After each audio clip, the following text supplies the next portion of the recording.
Elizabeth, Britain's longest reigning sovereign, has died. Official confirmation came late on Thursday from Buckingham Palace in London. Earlier in the day, the 96-year-old monarch's immediate family had rushed to be with her, soon after doctors announced they had concerns about her health.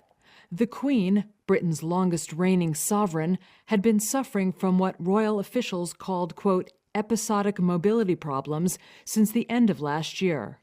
Her eldest son and heir, Charles, and his wife Camilla quickly traveled to her Scottish home, Balmoral Castle, where she was staying, as did Charles's older son, Prince William. The Queen's other children, Anne, Andrew, and Edward, along with Charles's younger son, Prince Harry, were soon en route. Such a family gathering, outside of holiday events, was a grave indication of what was to come. After her last health scare in October and a night in the hospital, the Queen cut back on public